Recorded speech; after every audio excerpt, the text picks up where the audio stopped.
안녕하세요. 반갑습니다. 리치고 김기현입니다. 자, 새해가 새해이니만큼 오늘은 대출 이야기를 좀 해보려고 합니다. 그래서 대출 관련한 이야기를 제가 좀 드리려고 하고요. 자, 이제 여기 보시면 시중은행들이 그동안 이제 조여온 대출 가계대출 문턱을 이제 좀 낮춘다라고 합니다. 자, 그래서 여기 이제 보시면 생활안정자금을 목적으로 받는 주택담보대출의 한도를 상향하고 올리고, 그 다음에 중단했던 비대면 대출도 지금 재개를 하고 있다라고 합니다. 그래서 여기 이제 보시면 KB국민은행 같은 경우는 생활안정 목적 자금 주택담보대출 한도 2억 원에서 상향 또는 폐지를 검토하고 있다. 그 다음에 주택담보대출 모기지 보험 적용도 지금 부활을 검토하고 있다. 신한은행 같은 경우도 지금 이제 생활안정자금 목적의 주택담보대출 한도를 1억에서 2억으로 늘리겠다. 그 다음에 모기지 보험 요것도 적용을 재개하겠다. 그 다음에 대출 모집인을 통한 대출 접수도 하겠다. 이렇게 지금 하고 있고요. 하나은행 같은 경우도 이제 비대면 주택담보대출, 그 다음에 전세자금 대출 판매를 재개한다라고 하고요. 우리은행 같은 경우도 생활안정 목적자금의 주택담보대출을 1억에서 2억, 그 다음에 모기지보험 적용을 재개하고 비대면 가계대출 판매도 재개한다라고 합니다. 그리고 NH농협 같은 경우도 비대면 직장인 신용대출 상품 4개 판매를 재개한다라고 하고요. 조건부 전세자금 대출도 허용한다라고 합니다.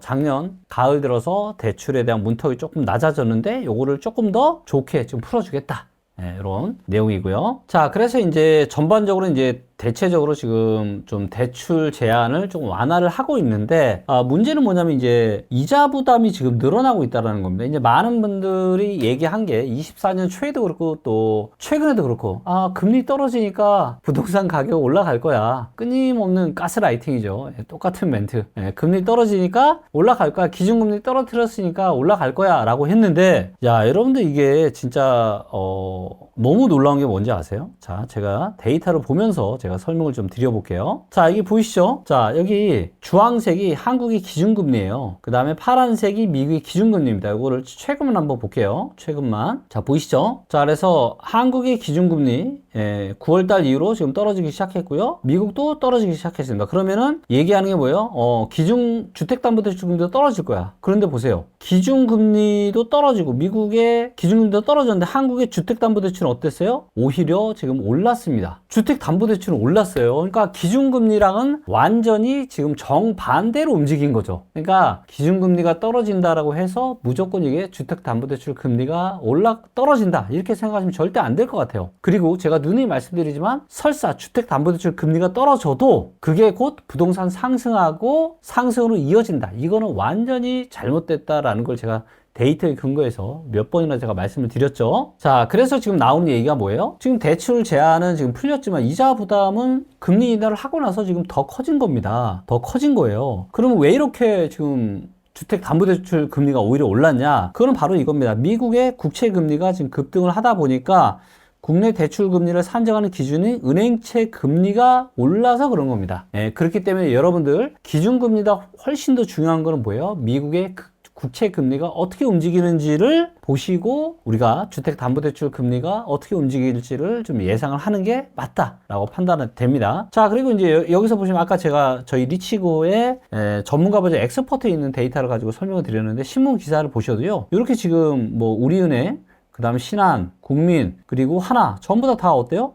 주택담보대출 금리가 지금 다 올라가고 있죠? 그래서 이제 보시는 것처럼 주담대 금리가 최근 한 열흘 사이에도 0.1에서 0.2 정도 지금 올랐다. 이렇게 좀 보시면 될 것 같아요. 그리고 거기에 대한 원인은 바로 요 미국 10년 만기 국채금리 이게 지금 올라갔기 때문에 너무나도 희한한 게 미국은 기준금리를 내렸는데 국채금리는 오히려 올라가는, 그래서 시장금리와 기준금리가 완전히 지금 정반대로 움직이는 굉장히 특이한 움직임을 최근에 지금 좀 보이고 있습니다. 그래서 우리는 주택담보대출의 금리의 어떤 향방을 알아보려면 이런 미국의 국채 금리 움직임을 보는 게 좋다. 그리고 일부 전문가들은 뭐 금리 인하 되니까 대출 이자 부담이 줄어들어서 아파트 가격 상승 올라간다. 이거는 너무나도 그냥 단순한 그냥 논리인 거죠. 그냥 들어보면 너무나도 그럴듯하지만 실제로 세상은 그렇게 움직이지 않는 경우가 너무 많다.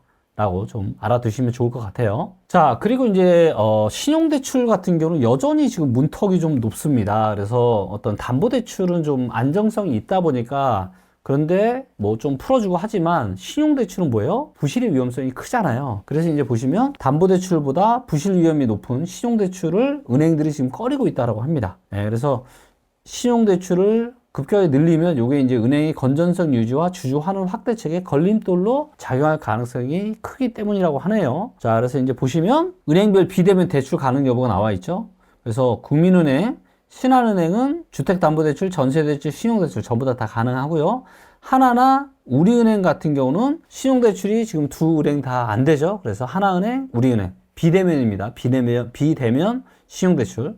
그 다음에 농협 같은 경우도 다 해주고 있고요. 자, 그렇기 때문에 조금 신용대출에 대해서는 여전히 문턱이 좀 높다. 이렇게 좀 보시면 될 것 같습니다. 자, 그래서 이제 은행들은 이제 올해 초죠 이미 더 많은 대출을 공급을 지금 계획을 하고 있고, 그래서 더 많은 자금을 빌릴 수는 있게 되었지만, 그쵸? 이게 금리가, 그쵸? 국채금리가 올라가다 보니까 기준금리는 떨어졌지만 오히려 대출금리가 올라가는 이런 지금 현상이 올라가고 있고, 그래서 이제 대출을 받는 사람들의 부담은 지금 더 증가가 되었겠죠. 그리고 미국의 국채금리가 혹시라도 계속 상승을 하게 될 경우 국내 대출금리도 추가적인 상승 가능성이 크다라는 겁니다. 자, 그래서 이제 제가 일관적으로 누누이 말씀드리는 게 있죠. 예전과 같은 이런 저금리 시대를 기대했다가는 진짜 큰일 날 수 있다. 큰 코 다친다. 그런 세상으로 돌아가기 매우 힘들다라고 제가 누누이 말씀드렸죠. 네, 그렇기 때문에 이런 부분들은 면밀히 국채 이런 금리 데이터를 보시면서 참고를 좀 하시면 좋을 것 같고요. 그렇기 때문에 대출의 상환 계획과 금리 변동을 면밀하게 검토를 하셔야 됩니다. 그리고 세상이 우리가 앞으로 5년, 10년, 20년, 왜냐면은 여러분들 주택담보대출 같은 경우는 30년이나 40년 동안 상환을 해야 되잖아요. 그렇기 때문에 앞으로 10년, 20년, 30년 뒤에 세상이 어떻게 변할지를 가늠을 하시고 여러분들이 이런 대출을 받으셔야 됩니다. 우리가 뭐 고정이라고 하는 대출도 뭐 30년, 40년 고정으로 받는 분들은 거의 없잖아요. 기껏 고정해봐야 5년 정도 지금 고정을 하는 거거든요. 자, 그러면 이제 그 이후의 세상이 어떻게 바뀔지를 상상을 해보셔야 되는데, 지금 여러 가지 이상기후 문제나 그 다음에 각국의 이런 갈등들이 갈수록 심해지고 있는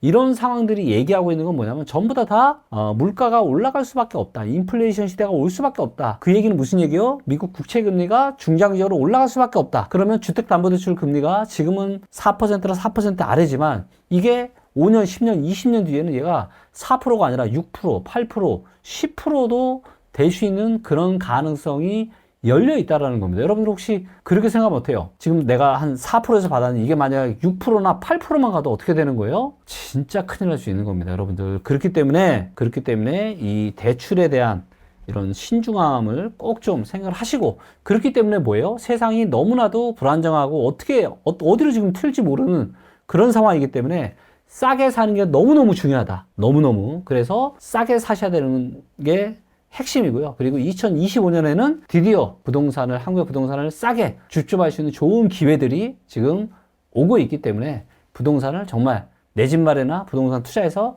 싸게 사실 수 있는 분들을 적극적으로 도울 수 있는 계획을 가지고 저도 2025년을 열심히 살아보려고 합니다.